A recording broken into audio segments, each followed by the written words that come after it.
दोस्तों नमस्ते। आज विश्व इतिहास जो स्कूल वैकेता की सीरीज चल रही थी उसमें मैं आज शुरू कर रहा हूँ कॉलेज वैकेता।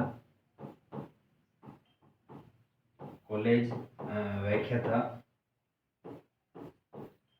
जो 2014 का पेपर हुआ था। 2014 का जो पेपर हुआ था उसका भाग 1 में कर रहा हूँ, ठीक है ना। क्योंकि लगभग 42 प्रश्न है तो एक वीडियो में वो प्रश्न हल करना संभव नहीं है और क्लास भी बहुत बड़ी हो जाएगी, ठीक है। तो मैं आज लगभग आधे प्रश्न आज को मैं एक भाग में मैं करवा दूंगा और दूसरा भाग आपके लिए कल उपलब्ध हो जाएगा, ठीक है। तो कॉलेज वैकेता में प्रश्न बने थे, 2014 की बात है और प्रश्नों का लेवल बिल्कुल डिफरेंट था। अभी तक हमने 4 प्रश्न पत्र हल किए हैं, उनसे बिल्कुल डिफरेंट लेवल का प्रश्न पत्र है और कुछ प्रश्न कॉमन है, ठीक है ना। कुछ चीजें 2013 वाले से कॉमन मिलती जुलती है और कुछ चीजें 2009 वाले से मिलती जुलती, ठीक है। यहाँ से प्रश्नों का ट्रेंड बदलता है और प्रश्नों का लेवल भी अच्छा होता है और प्रश्न के पूछने की शैली है वो भी थोड़ी कठिन होती है, परंतु हमें तो याद करना है और मैं कोशिश करूंगा कि आपको इसकी बेस्ट से बेस्ट व्याख्या दे सकूं और प्रश्नों को आप समझाने का प्रयास कर सकूं, ठीक है। तो ये भाग 1 रहेगा, ठीक है ना। कॉलेज व्याख्याता 2014 की जो प्रश्न पत्र है विश्व इतिहास वाले उसका भाग 1 रहेगा, भाग 2 और इसका आएगा, ठीक है। तो आज के प्रश्न देखो, हल करना और समझना कि नारा विश्वास करो, पालन करो, लड़ो संबंधित है, ठीक है।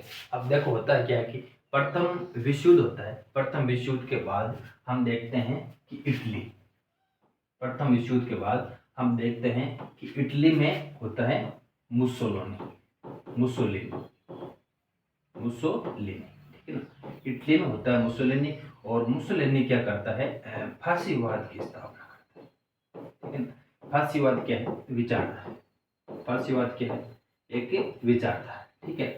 अब प्रथम विश्व युद्ध के बाद जब इटली का वातावरण सही नहीं था तो मुसोलिनी के द्वारा वहां पर एक दल की स्थापना की गई, ऐसा कहूं कि एक विचारधारा स्थापित की गई थी, वो की गई थी फांसीवाद विचारधारा। और फांसीवाद विचारधारा जब हम पढ़ते हैं ना तो वहां हम एक चीज पढ़ते हैं कि जितनी भी राज्य की सॉरी उसमें फांसीवाद का शाब्दिक अर्थ हो गया कि जितनी भी शक्ति है वो सब राज्य के अंदर निहित है, ठीक है ना। जितने भी राज्य के संसाधन हैं, जितने भी राज्य के मूलभूत तत्व हैं वो सब राज्य के अंदर ही निहित है, राज्य से बाहर कुछ भी नहीं। ये कथन भी किसका है, मुसोलिनी का कथन है। और फांसीवाद की स्थापना के बारे में मुसोलिनी कहता है कि मार्च 1919 में, मार्च 1919 में, ठीक है।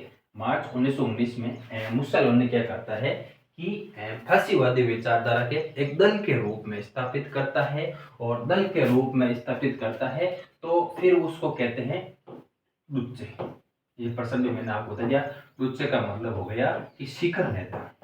दुच्चे का मतलब क्या हो गया, शिखर नेता, ठीक है ना। ये डुच्चे मुसोलिनी के लिए शब्द प्रयुक्त होता है और उसको डुच्चे कहा जाता है, ठीक है ना। अब मार्च 1919 में फांसीवादी दल की स्थापना होती है और एक नारा दिया जाता है। फांसीवादी दल के द्वारा एक नारा दिया जाता है कि विश्वास करो, विश्वास करो, आज्ञा पालन करो और लड़ो या फिर संघर्ष करो, लड़ो या संघर्ष करो, ये भी नाम कहीं मिलता है। तो ये नारा दिया गया इसके द्वारा। और फांसीवाद, ये भी प्रश्न अच्छा बन सकता है कि फांसीवाद किसका विरोधी है, तो प्रजातंत्र का, ठीक है ना। प्रजातंत्र का, राष्ट्रवाद का, इन चीजों का ये क्या है, विरोधी है। फांसीवाद कहता है कि राज्य की सारी शक्ति एक ही दल के अंदर सीमित होनी चाहिए या फिर एक ही व्यक्ति के अंदर सीमित होनी चाहिए, ठीक है ना। फांसीवादी जो फांसीवादी विचारधारा थी, जो फासिस्ट दल था उसको स्थायी रूप से मान्यता मिली थी नवंबर 21 में, ठीक है ना। ये भी याद रखना कि नवंबर 1921 में इसको स्थायी रूप से एक पार्टी का नाम दिया गया था, वो थी राष्ट्रीय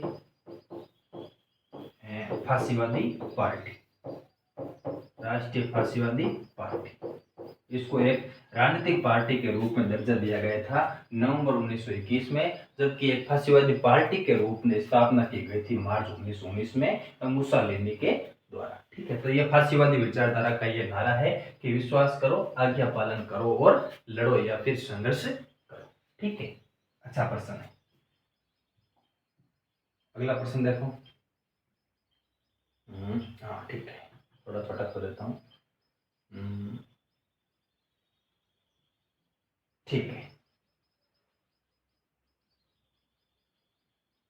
अब देखो, ऐसे प्रश्न खोले विक्रेता में बनते हैं कथन वाले कि निम्न दो उक्तियां दिए गए हैं, कथन एक और दो कारण कहा गया। ठीक है, लावेल लावेल मुसोलिनी समझौता 1925। अब 1925 नहीं है, ये 1935 है। ठीक है ना, ये शायद प्रश्न में गलती रह गई थी, मुझे लगता है 1935 में उत्तरी अफ्रीका में इटली का कोई लाभ दिए। ठीक है ना, फ्रांस इटली को जर्मनी के साथ जाने से रोकना चाहता था। ठीक है, देखो होता क्या है कि फ्रांस का विदेश मंत्री फ्रांस का विदेश मंत्री ठीक है, विदेश मंत्री कौन था? लावाल। विदेश मंत्री कौन था? लावाल था। अब लावाल क्या करता है कि रोम की यात्रा करता है। लावाल क्या करता है? रोम की यात्रा करता है। ठीक है ना, रोम की यात्रा करता है। रोम की यात्रा करने का प्रमुख कारण था क्योंकि फ्रांस को भी किसका डर था? हिटलर का डर था। उनको लग रहा था कि अगर फ्रांस के ऊपर जर्मनी का आक्रमण हो गया तो हिटलर का प्रभुत्व हो सकता है, इसलिए वो इटली को अपना मित्र बनाना चाहता था। ठीक है ना, रोम का मतलब हो गया कि इटली, और इटली में कौन था? मुसोलिनी यहाँ पे एक शासक के रूप में या एक प्रधानमंत्री के रूप में शासन कर रहा था। ठीक है, अब इटली की जब यात्रा करता है लावाल, तो लावाल क्या करता है? मुसोलिनी के साथ समझौता करता है। 1935 की बात है। ठीक है ना, 1935 की बात है कि मुसोलिनी और लावाल का समझौता होता है, और इस समझौते के तहत प्रावधान होता है कि जो उत्तरी अफ्रीका में जो देश थे उसको इटली को दे दिए गए थे। कुछ देशों के ऊपर, कुछ क्षेत्रों को इटली को सौंप दिया गया था, इसलिए इटली का लाभ हुआ था। और इस समझौते से हुआ क्या कि फ्रांस इटली को जर्मनी के साथ जाने से रोकना चाहता था। ये भी कथन सही, बिल्कुल सही कथन है, क्योंकि इस समझौते के बाद अबिसिनिया था ना, अबिसिनिया 1936 में जब मुसोलिनी इस पर अधिकार कर लेता है, तो अबिसिनिया पर अधिकार करने की स्वतंत्रता भी इस समझौते के तहत लावेल ने मुसोलिनी को दे दी थी। ठीक है ना, यह भी अच्छा प्रश्न है कि अबिसिनिया पर अधिकार की स्वतंत्रता फ्रांस ने किस समझौते के तहत दी थी? तो वो था लावेल मुसोलिनी के समझौते के तहत इसको स्वतंत्रता दी गई थी। आप अधिकार कर सकते हो। बाद में 1936 में इसने अबिसिनिया पर अधिकार कर लिया था। ठीक है, तो दोनों ही कथन सही हैं। ए आर दोनों कथन सही हैं। ए आर की सही व्याख्या करता है। ठीक है, इसका उत्तर 1 नंबर इसका उत्तर हो जाएगा। ठीक है, ये डेट थोड़ी मुझे 1935 आप याद रखना, 1925 इसमें आ गई। अब देखना, अब वर्तमान में ना आप हिटलर की विदेश नीति में लेबन्सरोम क्या था? ठीक है ना, आप जब भी पढ़ो ना कि नाजीवाद का उदय, जब भी आप नाजीवाद का उदय टॉपिक पढ़ो ना, वहां पर आप हिटलर की विदेश नीति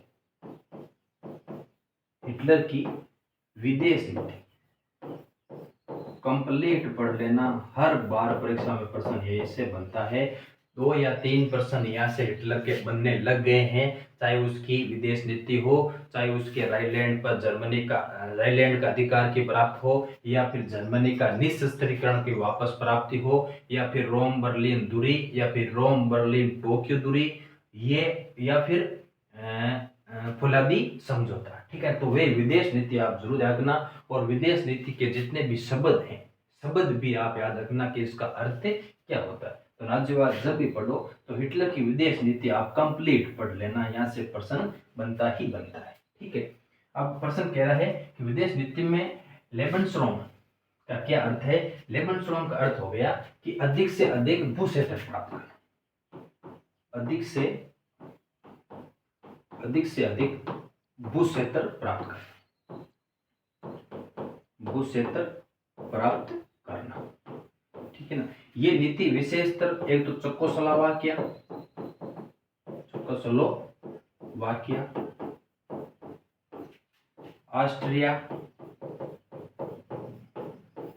पोलैंड, ठीक है, इन 3 देशों के लगभग इसके संबंधित ही ये नीति थी, विदेश नीति हिटलर की, कि यहाँ पर जितने भी कच्चा तेल है, कच्चा तेल और संसाधन, जितने भी कच्चा तेल और संसाधन है उस पर जर्मनी का अधिकार होना चाहिए, ये इसकी विदेश नीति थी। और लेबेनस्ट्रॉम का अर्थ भी ये होता है कि अधिक से अधिक क्षेत्र प्राप्त करना, और विशेषकर चेकोस्लोवाकिया, ऑस्ट्रिया और पोलैंड के जो कच्चे तेल के जो भंडार थे, जो भू क्षेत्र थे, संसाधन के रूप में क्षेत्र थे, उनको प्राप्त करना, ये इसकी विदेश नीति का एक हिस्सा था। तो जर्मनी के भू क्षेत्रीय विकास का विस्तार का लक्ष्य, ये इसका उत्तर हो जाएगा। और जर्मनी को ऑस्ट्रिया मिलाने की इच्छा ये कौन सी थी, ये थी अंशलुस, अंशलुस नीति।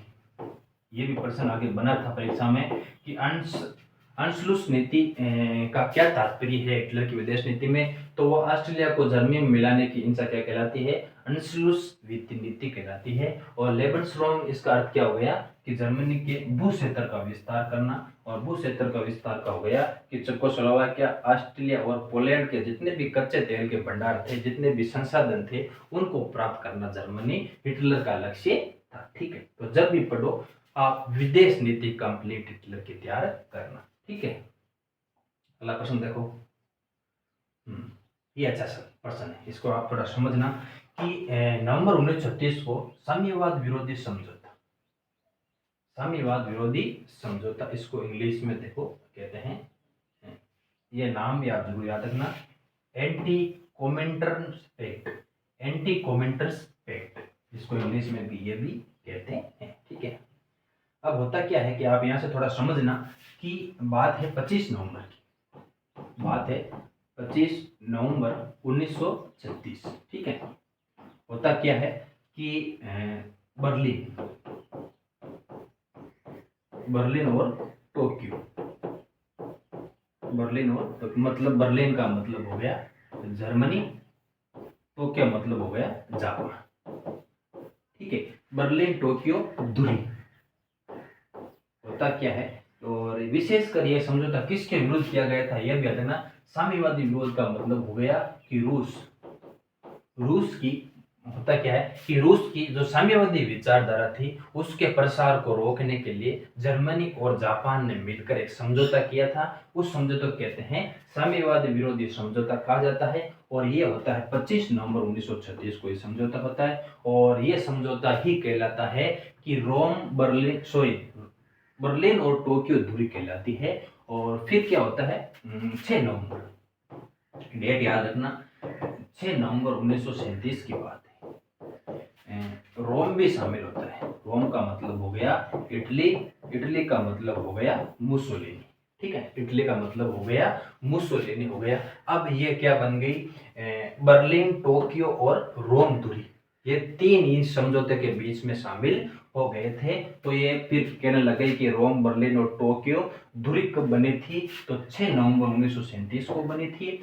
बर्लिन टोक्यो दूरी कब बनी, तो वो 25 नवंबर 1936 को बनी थी। ये चीज दोनों डिफरेंट है, दोनों अलग अलग है, ये आप जरूर ध्यान रखना। और ये समझौता किसके विरुद्ध हुआ था, वो जो रूस की जो साम्यवादी विचारधारा थी उसको रोकने के लिए यह समझौता किया गया था, ठीक है। तो इसका उत्तर हो जाएगा, इसमें 2 ही दे रखे हैं, जर्मनी और जापान के बीच, जर्मनी और जापान के बीच ये समझौता होता है 25 नवंबर 1936 को, और ये बर्लिन और टोक्यो दूरी कहलाती है। फिर बाद में रोम, बर्लिन, टोक्यो दूरी 6 नवंबर 1937 को मुसोलिनी इसके अंदर शामिल हो जाता है, ठीक है। अच्छा प्रश्न है, बाद की परीक्षाओं में भी प्रश्न, ये प्रश्न बाद की परीक्षाओं में भी बहुत बार पढ़ना है ना, तो यहाँ से बहुत कुछ सीखने को मिलेगा इस प्रश्न पत्र से, आप देखना और समझना, ठीक है। ये प्रश्न क्या कह रहा है, ठीक है, ऊपर आ गया प्रश्न। क्या कह रहा है कि पुनर्जागरण के दौरान कला में आया बदलाव, कलाकारों पर गिल्ड का नियंत्रण कम हुआ, बिल्कुल सही बात है। जो गिल्ड जो व्यापार पद्धति थी उसका कलाकारों के ऊपर प्रभाव बहुत कम हुआ था, सही है। कला में सौंदर्य का निरूपण हुआ, बिल्कुल सही बात है। कलाकार स्वयं सामाजिक स्तर से ऊपर उठे, बिल्कुल सही बात है। मूर्ति शिल्प एक स्वतंत्र कला के रूप में उभरी थी, ठीक है। तो ये चारों ही कथन बिल्कुल सत्य कथन है कि पुनर्जागरण के दौरान जो चित्रकार थे, जो मूर्तिकार थे, उनको स्वतंत्रता मिली थी और सौंदर्य के रूप में भी इसको कला में सौंदर्य के रूप में विकास आया था, बिल्कुल सही बात है। तो चारों ही कथन बिल्कुल सही है, ठीक है। ये कंसेप्ट आधारित प्रश्न है। और जब भी आप पुनर्जागरण का परिणाम पढ़ते हो ना, तो परिणाम आप जरूर पढ़ा करो, क्योंकि इतने अच्छे लेवल पर ऐसे प्रश्न बन सकते हैं ना। अगला प्रश्न देखो। मैंने आपको कहा था, अगर पिछली कक्षा आपने जिस विद्यार्थी ने देखी है, मैंने वहाँ चीज ये क्लियर की थी कि कुस्तुनतुनिया के पतन के बाद जितने भी विद्वान थे वो कहाँ गए थे। कुस्तुनतुनिया का पतन होता है 1453 से, ठीक है। वहां से विद्वान भागकर आते हैं इटली। इटली का वातावरण विद्वानों के लिए बहुत ही शानदार था, इसलिए ही हम कहते हैं कि पुनर्जागरण का प्रारंभ कहाँ से होता है, इटली से प्रारंभ होता है, ठीक है। अब इटली का एक नगर है फ्लोरेंस, इटली का एक नगर है फ्लोरेंस, ठीक है। फ्लोरेंस को कहते हैं विद्वानों का नगर, फ्लोरेंस को कहते हैं विद्वानों का नगर कहा जाता है। और विद्वानों के नगर में कहते हैं कि पैदा नहीं हुआ, पैदा नहीं होने वाला कौन था, वो था राफेल। राफेल कहाँ पे पैदा हुआ था, उर्बिया में हुआ था। इटली का नगर था उर्बिया नगर, ठीक है ना, उर्बिया नगर। राफेल का जन्म कहाँ हुआ था, उर्बिया नगर में हुआ था। बाकी सभी कहाँ के थे, दोनेतेलो या फिलिपो फिलिपी या गिबर्टी, ये सारे फ्लोरेंस नगर के निवासी थे, जबकि राफेल कहाँ का था, उर्बिया नगर का निवासी था, ठीक है। तो मैंने ये आपको प्रश्न पिछली कक्षा में बता दिया था कि फ्लोरेंस का बहुत बड़ा महत्व है, क्योंकि विद्वानों का नगर है और यहीं से ही चित्रकला, साहित्य या फिर मूर्ति कला में बहुत बड़ा परिवर्तन हुआ था, ठीक है। ये चीज आप समझना, ठीक है। अगला प्रश्न देखो। अच्छा प्रश्न है, पहली बार प्रश्न बना था जब, ये अच्छा प्रश्न बना था, ठीक है ना। पुनर्जागरण की प्रथम नगन मूर्ति कौन सी थी, पुनर्जागरण की प्रथम नगन मूर्ति कौन थी, ये कह रहा है कि प्रथम नगन मूर्ति पुनर्जागरण की कौन थी, तो वो थी डेविड की मूर्ति, वो थी डेविड की मूर्ति। और इसकी रचना किसने की थी, वो था डोनाटेलो, डोनाटेलो ने इसकी रचना की थी। ये डेविड है ना, डेविड याद रखना, ये डेविड इजराइल का शासक है, इजराइल का शासक, इजराइल का शासक, ठीक है। ये डेविड है, इजराइल का शासक है और इसको एक विजेता के रूप में दर्शाया गया है और किसी मर्द व्यक्ति पर उसको ऐसे स्टेचू के रूप में खड़ा होकर दिखाया गया है। ये डेविड की मूर्ति है जो प्रथम पुनर्जागरण की प्रथम नगन मूर्ति कहलाती। संत मार्क की मूर्ति भी, जिसकी आदमकद कहते हैं, संत मार्क की आदमकद मूर्ति, ठीक है ना, आदमकद मूर्ति, इसकी भी रचना किसने की थी, डोनाटेलो ने इसकी रचना की थी। पिएटा मैंने आपको बता दिया, पिएटा का मतलब, पिएटा का मतलब आप 2013 पसंद बता, करुणा, इसका अर्थ क्या होता है, करुणा होता है। और एंजेलो के द्वारा इसकी रचना की गई थी, ठीक है। तो ये अच्छा प्रश्न है कि डोनाटेलो के द्वारा इजराइल के शासक डेविड की मूर्ति स्थापित की थी, स्टेचू के रूप में, खड़ा रूप में मूर्ति की स्थापना की थी, वो प्रथम नगर मूर्ति कहलाती, ठीक है। सेंट मार्क, ये भी आदमकद मूर्ति है, ये भी किसकी रचना है, डोनाटेलो की रचना है, ठीक है। मैंने आपको बहुत बार कह दिया है कि जब भी आप पुनर्जागरण पढ़ो, चित्रकला और साहित्य आप जरूर तैयार कर लेना, उसमें भी मूर्ति कला सबसे मोस्ट टॉपिक, ठीक है। अच्छा प्रश्न है।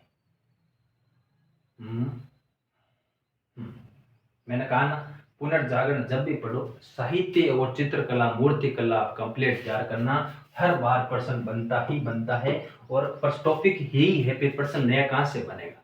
तो साहित्य जब भी पढ़ो ना, तो आप साहित्य, इटली के साहित्यकारों को आप याद रखना, और विशेषकर जो अंग्रेजी के जो साहित्यकार हैं, इंग्लैंड के जो साहित्यकार हैं, उनको जरूर देखना। देखो क्या कह रहा है कि पुनर्जागरण लेखक है और काई, ठीक है। उनकी एक तरफ पुनर्जागरण के लेखक हैं और एक तरफ उनकी किताबें दे रखी, ठीक है। तो बुकासियो, की है। द डेकोरमैन, हम बिल्कुल सही बात है। द डेकोरमैन हम पढ़ते हैं कि 100 हास्यास्पद कहानियां हैं। इसमें ब्लैक डेथ की, जो ब्लैक डेथ थी बीमारी, उस महामारी का उल्लेख है। मॉस्टन की रचना है एसेज, बिल्कुल सही है। फ्रांसिस बकन, नवम ओर्गमन, ये बिल्कुल सही है। सर्वांतेंस, इसकी रचना है डॉन क्विक्सोट। तो बिल्कुल चारों ही कथन बिल्कुल सही हैं और ए बी 1 2 3 4 हो जाएगा, 1 2 3 4। ठीक, ये इसका सही उत्तर हो जाएगा।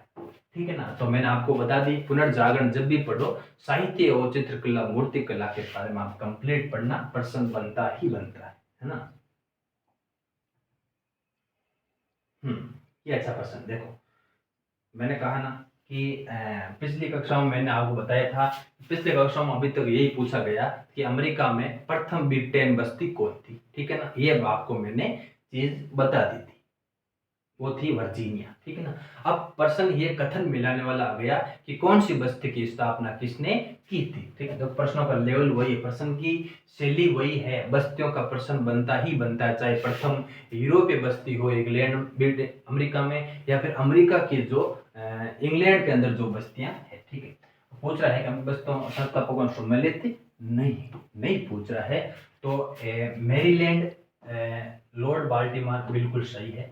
जॉर्जियो, ये होती है 1732 में इसकी स्थापना। ठीक है, और जेम्स एंड ओगलेथम, ठीक, ये भी ठीक है। पेंसिल्वेनिया, विलियम्स पेन, ये भी बिल्कुल सही है। कनेक्टिकट, रोजर विलियम, ये सही नहीं। रोजर विलियम के द्वारा स्थापना की गई बस्ती की थी, वो थी रोड आइलैंड। रोड आइलैंड 1636 में। ठीक है, रोड आइलैंड की स्थापना, बस्ती की स्थापना की थी रोजर विलियम ने, जबकि कनेक्टिकट विलियम का इसका कोई संबंध नहीं है। ठीक है, तो रोजर विलियम की हो गई रोड आइलैंड और 1936 में इसकी स्थापना की थी। और ये सम्मिलित नहीं पूछ रहा है, तो ये कथन सम्मिलित नहीं, ये कथन सम्मिलित नहीं। ठीक है, अच्छा प्रश्न है ये। जैसे मैरीलैंड है तो इसकी स्थापना होती है 1634 में और इसकी होती है 1681 में। ठीक है, ये डेट भी आप सीधा ही पूछ ले, ये चार नाम देख के पूछ ले कि इनको क्रम व्यवस्थित करो, ऐसा प्रश्न बन सकता है। जहां तक मुझे संभावना है कि ये चार नाम आपको दे दे और चार नाम को प्रश्न बना दे कि सही सुमेलित कीजिए, क्रम के अनुसार सुमेलित कीजिए, तो आप डेटें भी साथ में अब याद करना। इतना प्रश्न बन चुका है तो फिर आगे प्रश्न बनने की संभावना भी है। ठीक है, तो ये इसका कथन का सही सुमेलित नहीं। ठीक है, अच्छा प्रश्न है। ये देखो,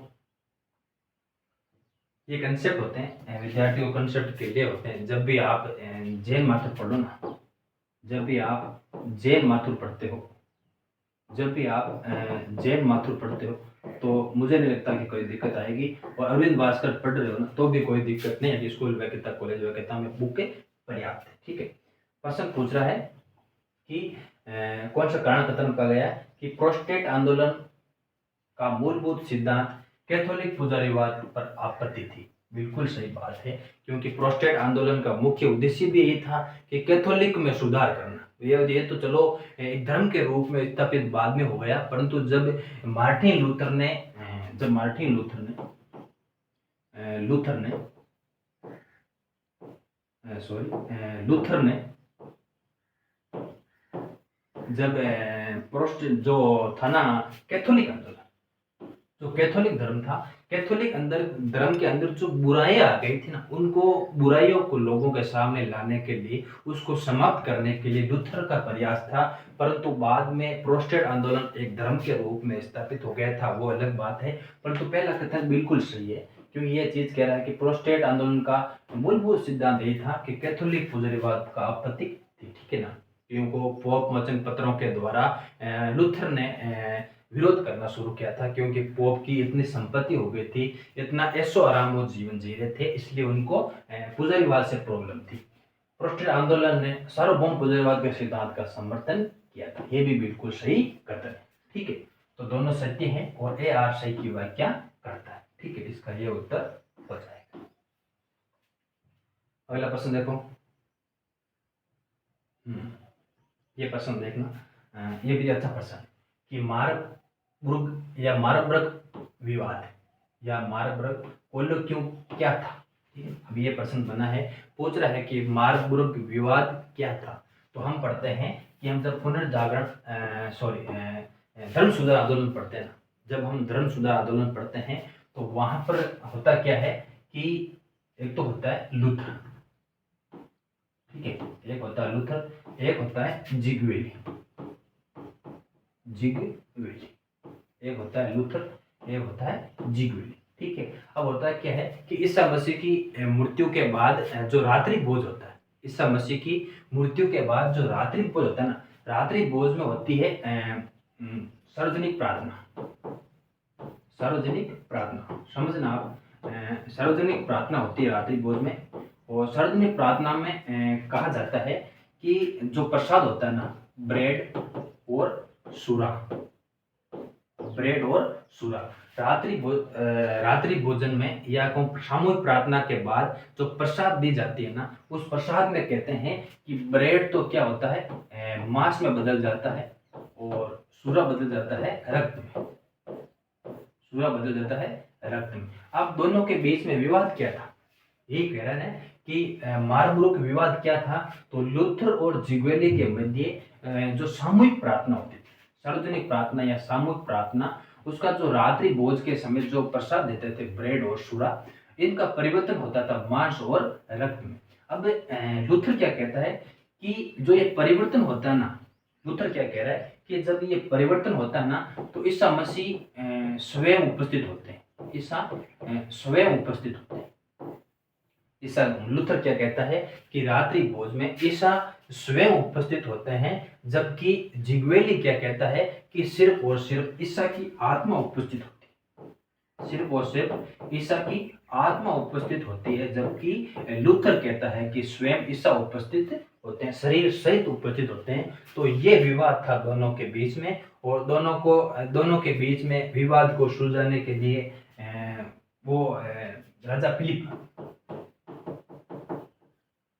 राजा फिलिप के द्वारा समझाने का प्रयास भी किया गया, इस विवाद को सुलझाने का प्रयास भी किया गया था, परंतु ये विवाद नहीं सुलझा था। और वो रात्रि भोज एक नाम ही मिलता है यूखारिस्ट, ठीक है ना।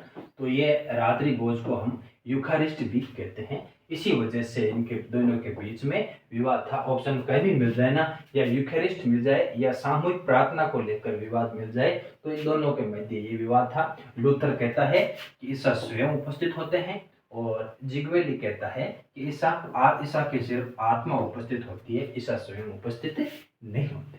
तो ये हो गया, तो लूथर और जिगवेली के बीच एक बहस, ठीक है, ये इसका उत्तर हो जाएगा। और ये अच्छा प्रश्न है, मेरे अनुसार इस परीक्षा का सबसे अच्छा प्रश्न, ठीक है। अगला प्रश्न देखो, स्कॉटलैंड के प्रेस्बिटेरियन चर्च का संस्थापक कौन था, ठीक है ना।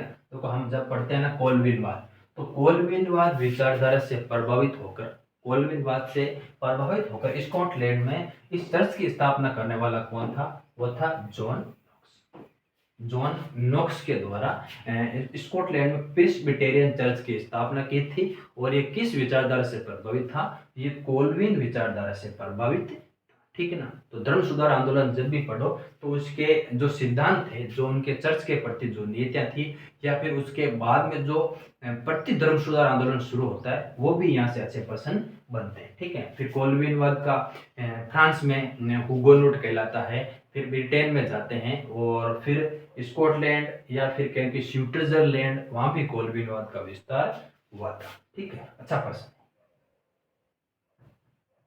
कानकाटेट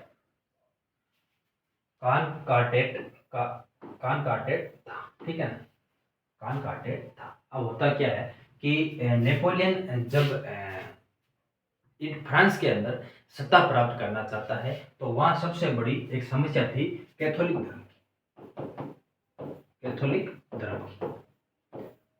धर्म की समस्या थी। और कैथोलिक धर्म की विचारधारा के व्यक्ति बहुत ज्यादा थे।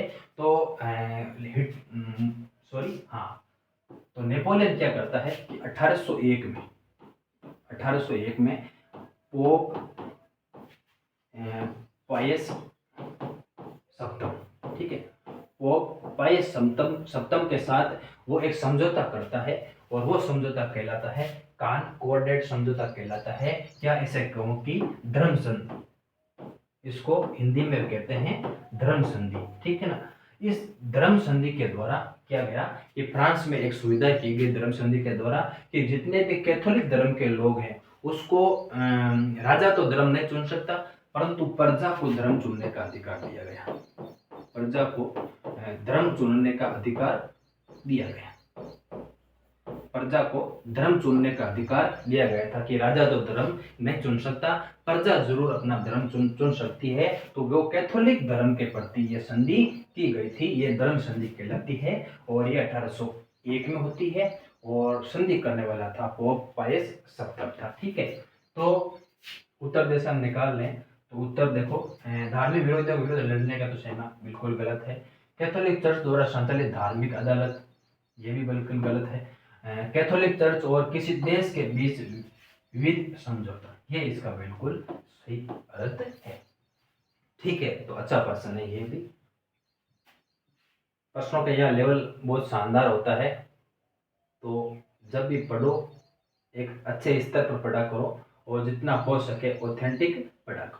18वीं सदी में ब्रिटिश आर्थिक विकास का वर्णन करने के लिए किसने औद्योगिक क्रांति शब्द का लोकप्रिय बनाया था? मैंने आपको कहा था कि औद्योगिक क्रांति शब्द का प्रयोग 1837 की बात है, सॉरी हाँ 1837 की बात है, बलांकी द्वारा, किसके द्वारा? बलांकी के द्वारा प्रथम बार औद्योगिक क्रांति शब्द का प्रयोग किया था, ये मैंने आपको चीज बता दी थी, ठीक है ना। अब प्रश्न पूछ रहा है कि लोकप्रिय किसने बनाया, ये बात भी मैंने पिछली कक्षाओं में आपको बता दी थी कि लोकप्रिय बनाने वाला था अर्नोल्ड टोइन। लोकप्रिय बनाने वाला कौन था? अर्नोल्ड टोइनबी। इसकी पुस्तक थी इंग्लैंड इंडस्ट्रियल रिवोल्यूशन नामक किताब थी और उसकी प्रकाशित होती है 1884। प्रकाशित कब होती है? 1884 में ये बुक प्रकाशित होती है और इंग्लैंड का ये आर्थिक इतिहासकार था और इसने ही औद्योगिक क्रांति शब्द को विस्तार से व्याख्या की थी, ठीक है ना। प्रथम प्रयोग करने वाला कौन था? बलांकी था। बलांकी कहाँ का था? फ्रांस का था। बलांकी कहाँ का था? फ्रांस का नियुक्ति था, ठीक है। ये चीजें मैंने आपको पिछली कक्षाओं में बता दी है और देखो वहां से भी प्रश्न रिपीट हो रहे हैं, ऐसा नहीं है कि पुराने वाले प्रश्न भी काम नहीं आ रहे, काम आ रहे हैं और प्रश्नों का लेवल भी बढ़ रहा है। ये देखना, वाणिज्यवाद की नीति 19वीं शताब्दी तक यूरोपीय राष्ट्रों द्वारा त्याग दी गई, ठीक है ना। वाणिज्यवाद कहते हैं 16 से 18वीं शताब्दी के बीच हम वाणिज्यवाद पढ़ते हैं और 19वीं शताब्दी में यूरोपीय राष्ट्रों द्वारा त्याग दी गई थी, ये बिल्कुल सही कथन है। औद्योगिक क्रांति ने पूंजीवाद के लिए मार्ग प्रशस्त किया, ये भी बिल्कुल सही बात है, क्योंकि पूंजीवाद में जो हाँ ठीक है, वाणिज्यवाद 19वीं शताब्दी इत्यादि औद्योगिक क्रांति ने पूंजीवाद के मार्ग प्रशस्त किया, बिल्कुल सही बात है कि औद्योगिक क्रांति के बाद जब हम परिणाम पढ़ते हैं ना तो पूंजीवादी विचारधारा का विकास होता है और साथ में ही जितने भी औपनिवेशिक क्षेत्र थे उनके ऊपर अधिक से अधिक कब्जा करने का भी प्रयास होता है। तो पूंजीवाद भी हो गया और सामंतवाद की प्रथा भी धीरे धीरे खत्म होने लगी थी और बाद में पूंजीवाद का विकास होता है, ठीक है। तो दोनों ही कथन बिल्कुल सही, ये और आर दोनों ही सही, ठीक है। अगला प्रश्न देखो,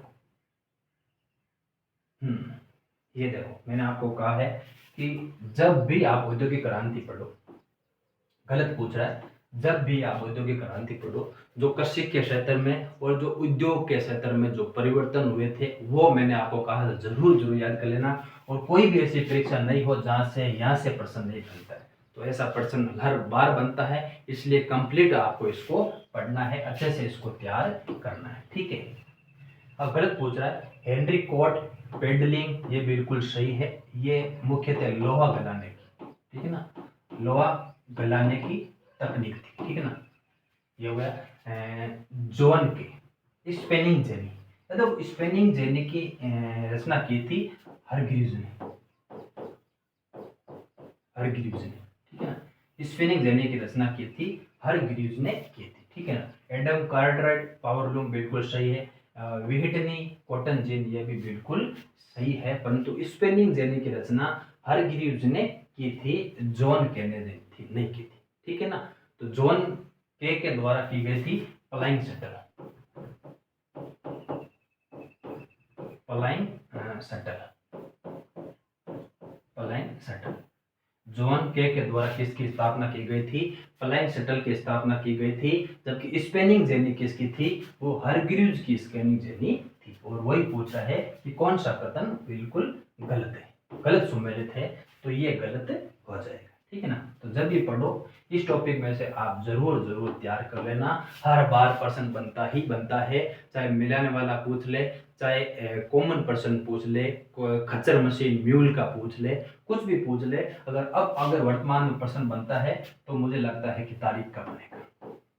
इसका बनेगा, तारीख का बनेगा। इनके आविष्कार की तारीखें या क्रम हुआ जरूर पूछ लेगा, कि 4 नाम दे देगा ये, और पूछ लेगा कि इनका निर्माण के रूप में सही क्रम कौन सा है, ठीक है। तो अच्छे से इसको आप तैयार कर लेना सारणी बनाकर। ये देखो, अच्छा प्रश्न, बहुत माइनर मिस्टेक है, बहुत कम बारीकी है इस प्रश्न की, कि हम बहुत सारे विद्यार्थी यहाँ कंफ्यूज हो गए थे। और अमेरिकी क्रांति को प्रेरित करने वाली पुस्तक राइट ऑफ कॉलोनीज एग्जामिन्ड किसने लिखी थी? ठीक है, तो इसका उत्तर हो जाएगा स्टीफन हॉपकिंस, ठीक है। अब सैमुअल एडम्स की भी सेम पुस्तक थी, ठीक है ना, राइट्स ऑफ कोलोनिस्ट, कोलोनिस्ट, राइट ऑफ कोलोनिस्ट नामक पुस्तक ये किसकी थी? ये सैमुअल एडम्स की थी। जबकि राइट्स ऑफ कॉलोनीज एग्जामिन्ड ये पुस्तक किसकी थी? स्टीफन हॉपकिंस की ये पुस्तक थी, ठीक है। तो ये आप थोड़ी माइनर मिस्टेक याद रखना। कोलोनिस्ट किसकी पुस्तक है? एडम की है। और एग्जामिन्ड किसकी पुस्तक है? वो हॉपकिंस की पुस्तक है। क्योंकि जब भी आप अमेरिकी क्रांति में बौद्धिक वर्ग पढ़ोगे ना, तो बौद्धिक वर्ग में आप ये नाम जरूर तैयार करना, और साथ में जेम्स ओटिस का भी तैयार करना, और Williams common sense Thomas Paine की पुस्तक का जरूर आप तैयार करना, ठीक है। अच्छा प्रश्न, ये प्रश्न देखो, 1765 के क्वार्टरिंग अधिनियम द्वारा, ठीक है ना। अब 1765 में क्या होता है? ग्रीनविले की सरकार बनती है इंग्लैंड में, और ग्रीनविले के द्वारा 4 प्रकार के नए कानून लागू होते हैं। 4 प्रकार के नए कानून लागू करता है, और नए कानून में शुगर एक्ट भी था, स्टाम्प एक्ट भी था, क्वार्टरिंग एक्ट भी था, और इस 3 या 4 प्रकार के कर लगाए गए थे। अब यहाँ क्वार्टरिंग एक्ट फूट रहा है, तो इसका अर्थ हो जाएगा अमेरिकी बस्तियों को ब्रिटिश सेना पर किए गए व्यय का एक हिस्सा भुगतान करने के लिए बाध्य किया गया, ठीक है ना। क्वार्टरिंग एक्ट का ये इसका हो जाएगा कि जो ब्रिटेन की जो सेना है, जो अमेरिकी बस्तियों की सुरक्षा कर रही है, उसका खर्चा अमेरिका की उस बस्ती के द्वारा ही व्यय किया जाएगा। ये इसके आधार पर इस अधिनियम के द्वारा ये तय किया गया था, ठीक है ना। तो अमेरिकी क्रांति भी जब भी पढ़ो अधिनियमों के बारे में, और विशेषकर स्टाम्प एक्ट के बारे में आप जरूर जरूर तैयार करें। उसका सबसे बड़ा विरोध वातावरण मैंने बता दिया कि प्रजातंत्र की पुत्री और प्रजातंत्र के पुत्र, ब्रिटिश डॉटर और सन ऑफ डॉटर, वो भी किताब में प्रश्न बना था ना। ये देख, अच्छा प्रश्न है कि कॉलोनी जिसने प्रथम महाद्वीप कांग्रेस में भाग नहीं लिया था, यह बहुत बार प्रश्न बन चुका है कि होता क्या है कि 5 सितंबर 1774 को होता है प्रथम महाद्वीपीय कांग्रेस, प्रथम महाद्वीपीय कांग्रेस। और इसमें कुल कितने प्रतिनिधि होते हैं, यह प्रश्न पूछ सकता है। तो कुल कितने प्रतिनिधि थे? 56 प्रतिनिधि थे कुल, और 56 प्रतिनिधियों में जॉर्जियो की बस्ती शामिल नहीं थी। जॉर्जियो की बस्ती शामिल नहीं थी, क्योंकि जॉर्जियो की बस्ती का जब स्थापना की गई तो उसका प्रत्यक्ष नियंत्रण किसके था? इंग्लैंड का था, इसलिए इस बस्ती ने भाग नहीं लिया था। कुल कितने प्रतिनिधि थे? 56 प्रतिनिधि थे। और इसका अध्यक्ष जरूर याद रखना, रैंडोल्फ, ये आप जरूर नाम याद रखना। बहुत कम किताबों में यह चीज मिलेगी कि प्रथम महाद्वीपीय कांग्रेस का अध्यक्ष कौन था, और द्वितीय का था हैनकॉक। द्वितीय महाद्वीप कांग्रेस का अध्यक्ष कौन था? हैनकॉक था। जबकि प्रथम महाद्वीप कांग्रेस का अध्यक्ष कौन था? रैंडोल्फ इसका अध्यक्ष था। और इसमें एक बात की गई कि आंतरिक स्वायत्तता, आंतरिक स्वायत्तता, पूर्ण स्वायत्तता की मांग, या कहूँ कि पूर्ण स्वराज की मांग कभी भी नहीं की गई थी। ये प्रश्न बना था, ये प्रश्न जब बना ना, बहुत कठिन प्रश्न बना था। और प्रथम महाद्वीप कांग्रेस में के बारे में पूछा था कि वो उसमें एक लाइन दे रखी है कि पूर्ण स्वराज की मांग की गई, तो पूर्ण स्वराज की मांग नहीं की गई थी, केवल और केवल आंतरिक स्वायत्तता की बात इसमें की गई थी। और अमेरिका ने इंग्लैंड से व्यापारिक रूप से समझौते करने बंद कर लिए थे। ठीक है, तो जॉर्जिया ने इसमें भाग नहीं लिया। कुल प्रतिनिधि थे 56 और इसका अध्यक्ष कौन था? रैंडोल्फ इसका अध्यक्ष था। और पूर्ण स्वराज की बात इस सम्मेलन में नहीं की गई थी। ठीक है, अच्छा प्रश्न है। और ये कुल 20 प्रश्न थे। और अब प्रश्न बचते हैं 22। अब प्रश्न बचते हैं 22, वो मैं आपको कल दूसरे भाग में कंप्लीट करवा दूंगा। और प्रश्नों का लेवल वर्तमान में ऐसा आ रहा है। और कॉलेज व्याख्याता का तो पेपर हमेशा ही स्टैंडर्ड होता है। तो आप जब भी आप जैन या माथुर पढ़ो ना, जब भी आप जैन और माथुर, मेरे पास पढ़ी होगी वो उधर पढ़िए, जैन और माथुर आप पढ़ना, मुझे लगता है कि कंसेप्ट आपका कुछ भी नहीं छूटेगा।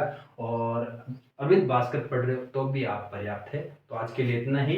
कल 22 प्रश्न है, उसको मैं आपको हल करवा दूंगा। ठीक है, धन्यवाद।